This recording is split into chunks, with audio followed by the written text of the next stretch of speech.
Hi there everyone, today I'm reviewing The Twice Dead King, Reign by Nate Crowley. So The Twice Dead King is a Warhammer 40k book following the alien android race of the Necrons and continues on from the first book, Ruin.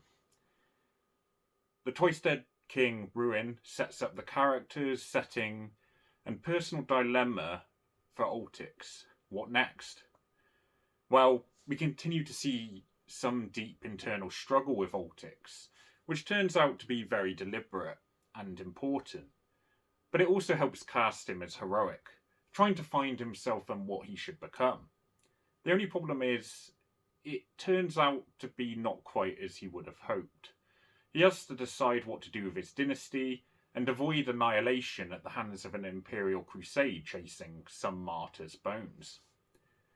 A great aspect of this book is that it's worth flicking back through the pages and story, and you'll notice subtle allusions, hints and tips to what is truly important in the book, and often they're not so subtle really in hindsight.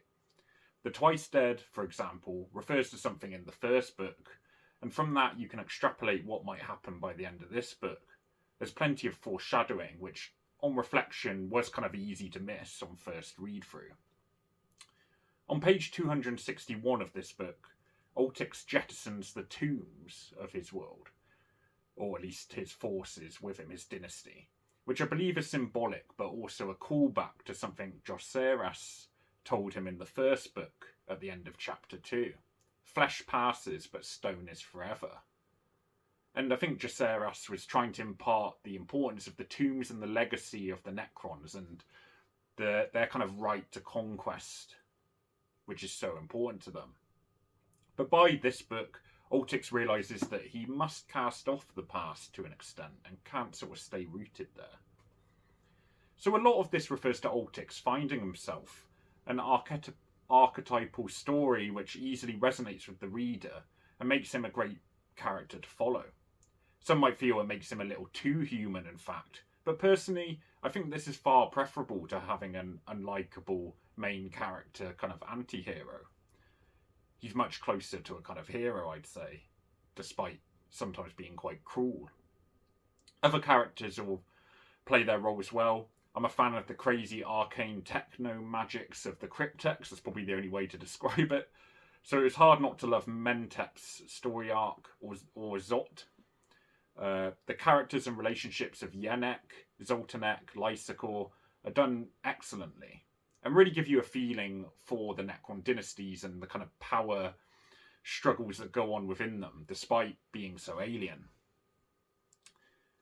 All these settings and interactions feel very Warhammer 40k and very Necron.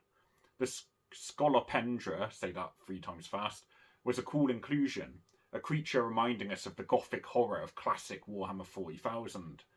Some horrific Xenos construct that was native to the home of the Necron tier. Similarly, the interactions of the Necrons show the importance of hierarchy, but at the same time, all the lies, deceits, and machinations they also use to get ahead or retain power. These aspects make the Necrons feel alien, but also human at the same time. Just as what has happened to them has made them retain aspects of their personalities, and yet become so different. Oltyx is the best example of this. Really, this journey across 2 books is him coming to terms with what he is now, even if he doesn't always like it. There is always a tension in him of needing to be the cruel, merciless ruler, but the human elements he's retained are of sympathy and compassion, at odds with those traits. It's why this book is genius. It navigates these in a way which is interesting, moves the story forward, and fits well. Talking of fitting well, the book is a great progression from the first book. I wondered more where the first book was going sometimes, but it falls into place much better here. Some of the characters are shown to be more important, or their motives revealed, rather than a lot of vagueness and kind of a feeling of let's see what happens next being all that you know about. It's got more direction. I think it's also more refined. There's less of the comedy attempts, which wasn't always a hit in the first book, although by no means were they always poorly done. And this kind of helps move the story forward.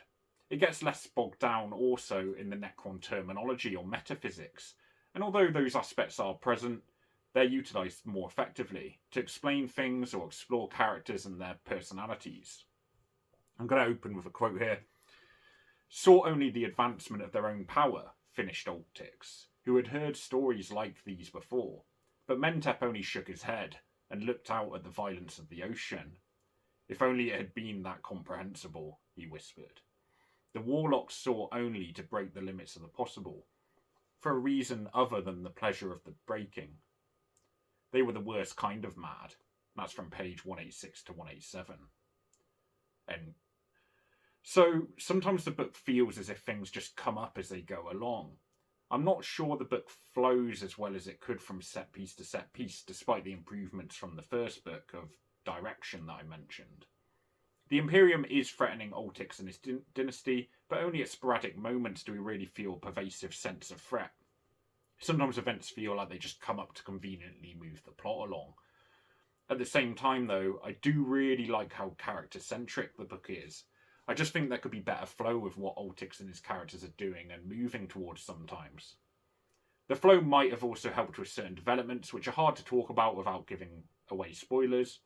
I think, for example, that the end of the book will be quite confusing for many, particularly about the weapon.